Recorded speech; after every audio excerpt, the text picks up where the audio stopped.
Salam sejahtera bagimu Amanginang. Sebelum kita mendengarkan firman kehidupan, kita berdoa. Terima kasih Tuhan untuk hari yang baik.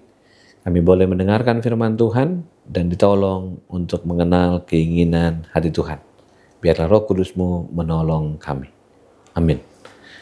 Firman kehidupan bagi kita tertulis dalam 2 Tesalonika 2 ayat 15. Sebab itu berdirilah teguh dan berpeganglah pada ajaran-ajaran yang kamu terima dari kami, baik secara lisan maupun secara tertulis. Demikian firman Tuhan. Suatu hari seorang sintua bernama Merwald, orangnya sangat memegang teguh adat dan tradisi gereja. Suatu hari cucunya pulang kuliah dari Jakarta dan bertanya, "Pung, kenapa sih setiap makan kita harus ketuk meja 3 kali baru berdoa?" Sintua Merwald menjawab dengan wibawa, "Itu tradisi leluhur kita, cu. Itu tanda hormat dan kesiapan roh sebelum menyentuh berkat Tuhan."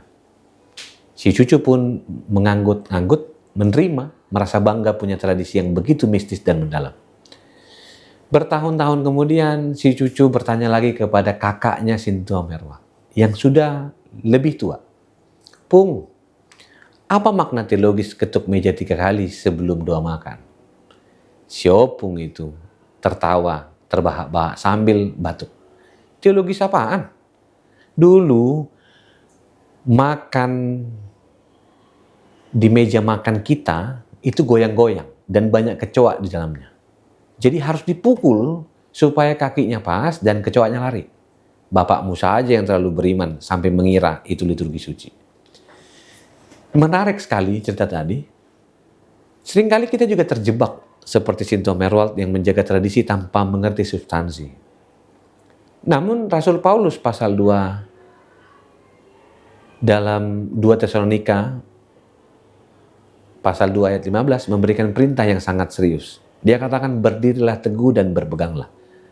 Kita tahu bahwa bahasa itu adalah bahasa yang menandakan ada sebuah permasalahan, di mana Paulus berhadapan dengan satu ajaran, dan ajaran itu membuat kita kehilangan sebuah makna. Dalam bahasa aslinya dipakai kata paradosis, artinya sesuatu yang diserahkan dan diwariskan. Paulus sedang menghadapi jemaat yang goyah dan dia butuh bahasa yang sangat kuat dan berakar yang sudah pernah diajarkan. Secara umum dia katakan permasalahannya adalah ada ajaran akhir zaman yang beredar di Tesalonika yang membuat orang bingung.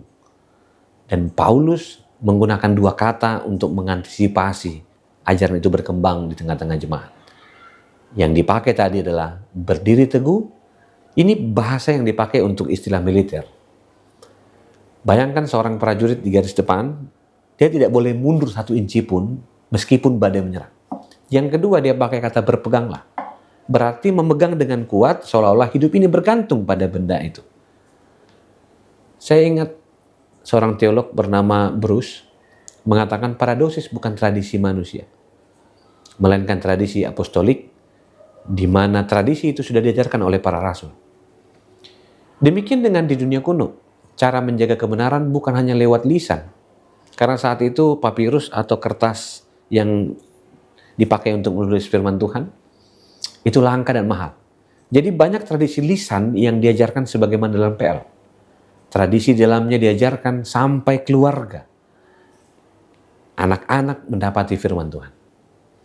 Paulus menegaskan bahwa apa yang ia khotbahkan mungkin saat mereka lagi santai minum kopi dan mereka mendengarkan Paulus mengajar, sama validnya dengan surat yang dia tulis. Kebenaran Allah itu adalah inkarnasional, ia meresap dalam kata dan perbuatan. Sekarang, kita hidup di zaman di mana kebenaran dianggap relatif, dengan istilah relativisme, nihilisme gitu ya, tanpa ada batasan, tanpa ada aturan gitu ya. Saat kita mulai percaya A, besok kita menemukan di TikTok ada kebenaran baru, kita percaya B. Dan mungkin kita berkata, bukan itu, dia yang benar gitu ya. Dan mengalahkan firman Tuhan. Iman Kristen bukan iman yang jatuh dari langit. Ia secara pribadi kepada pribadi menginginkan setiap orang supaya berakar, bukan tanpa akar. Kita adalah bagian dari sebuah rantai sejarah yang sudah diajarkan dahulu sampai hari ini. Sejarah iman itu, Yesus bangkit. Di mana Paulus juga katakan jangan gampang kena spill rohani atau spill hoak rohani gitu ya.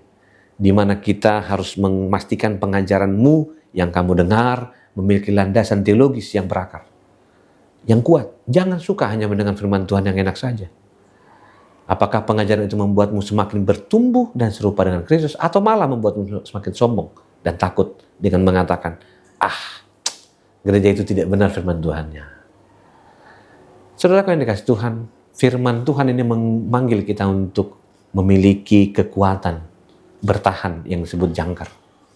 Di tengah badai ekonomi, masalah keluarga, identitas yang sedang krisis, yang menyelamatkan kita bukanlah motivasi, melainkan kebenaran yang diwariskan bahwa Kristus telah mati, Kristus telah bangkit, dan Kristus telah kembali.